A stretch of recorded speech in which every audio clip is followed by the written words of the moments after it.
Assalamualaikum warahmatullahi wabarakatuh. Berikut saya berikan tips cara belajar di Google Colab khususnya untuk pengolahan citra. Caranya mudah. Di Google ketikkan saja kata kuncinya. Ini Google Colab.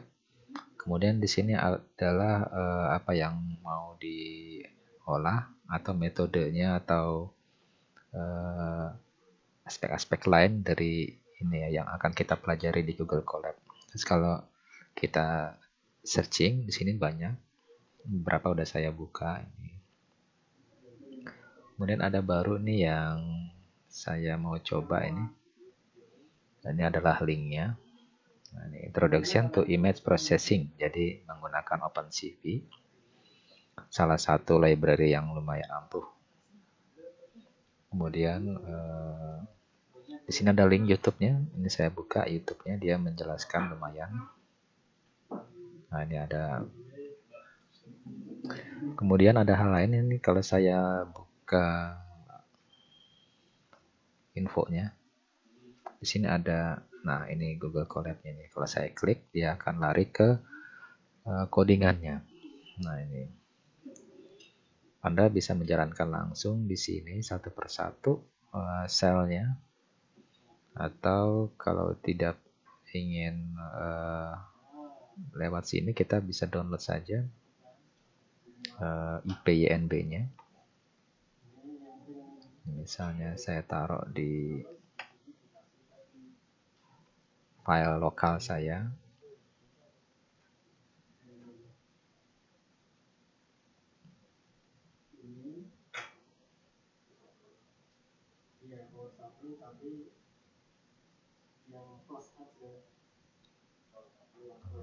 Bentar, tutup. Oke, kemudian kita buka Google Colab itu dengan ini sudah terbuka ya. Kita upload notebook saja gitu kan. Itu yang tadi kita simpan IPYNB itu file Jupyter ya, atau Google Colab. Nah, ini kalau kita buka, nah ini kita menggunakan file sendiri ya, bukan file yang di share tadi.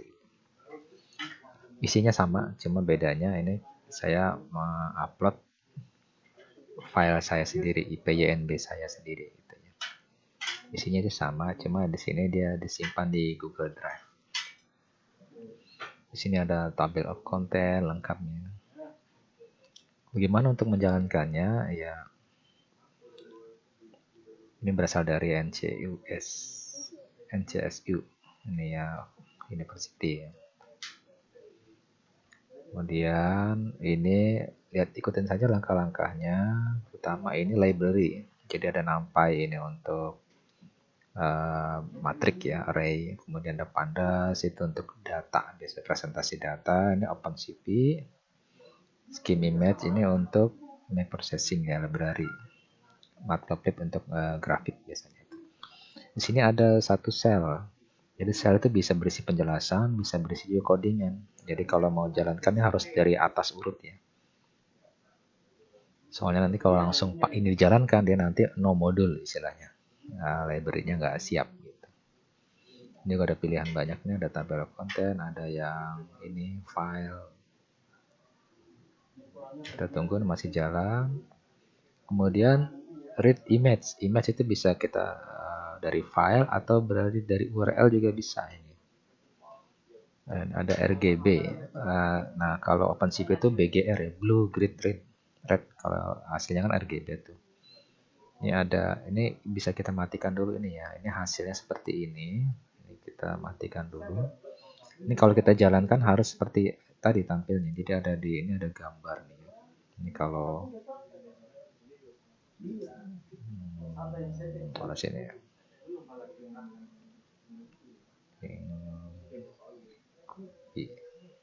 Aduh. Harusnya ini ya. Ini kalau kita ada gambar itu, kita running aja dah. Kemudian ini ada Imrit.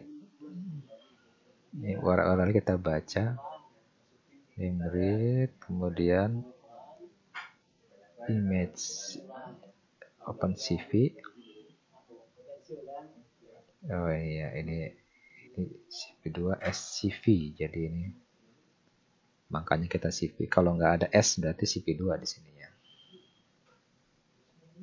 Ini hasil image processingnya. Ini BGR to RGB, jadi harus dikonversi ini ya. Kalau enggak nanti ketukar ini ya. Jadi harus seperti ini, kan aslinya yang bagus seperti ini. Nah ini agak ribetnya juga nih ya, harus dikonversi BGR to RGB ya, supaya ke gambar semulanya. Tapi ini khusus untuk ini sih ya. Mana ini?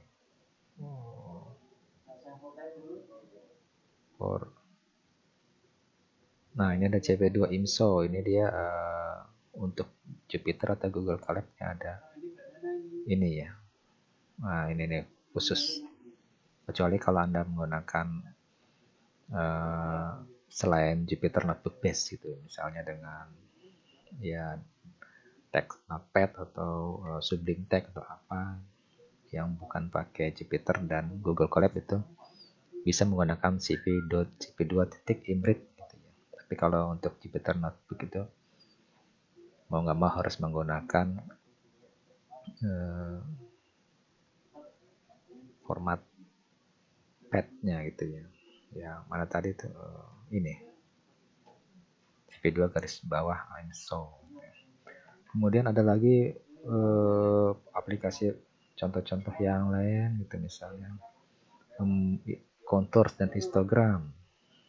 Ini kita running satu persatu aja nih.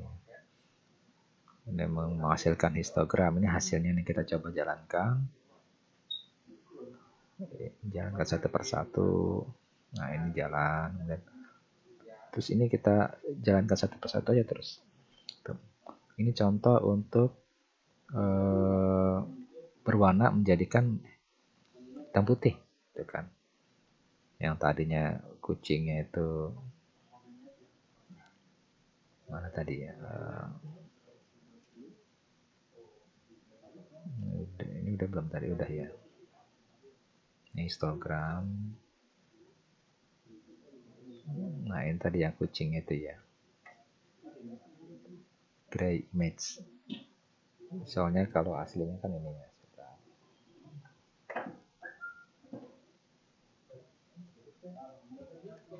Ini aslinya nih kalau saya running itu. Nah ini kan aslinya nih berwarna ya. Kalau ini jadi hitam putih nih. Ini yang bawah nih. Image, yang ini gray image-nya dikonversi ini ya. Processingnya. Tadinya kan hitam berwarna, ini ada warna birunya. Kemudian ini ada manipulasi yang lain ini ya, kontur namanya. Kontur itu kalau di bidang GIS itu ketinggian, itu kayak di puncak gitu ya, tinggi gunung, terus makin panjang ini makin rendah, ini puncak gunung itu rendah itu ya. Kontur. Ada lagi nih apa nih? Jadi banyak fasilitas processing yang bisa kita. Nah ini kalau ini ada error nih, contohnya error. Nah, ini ada yang biasanya sih ada satu yang belum kita running gitu ya. Silakan mencoba. Nah, semoga lebih tertarik karena nanti image processing banyak digunakan untuk pengenalan pola atau deteksi wajah, deteksi huruf, angka, tanda tangan dan sebagainya gitu ya. Sekian, assalamualaikum warahmatullahi wabarakatuh. Selamat mencoba dan belajar sendiri ya, dari sumber yang ada di internet.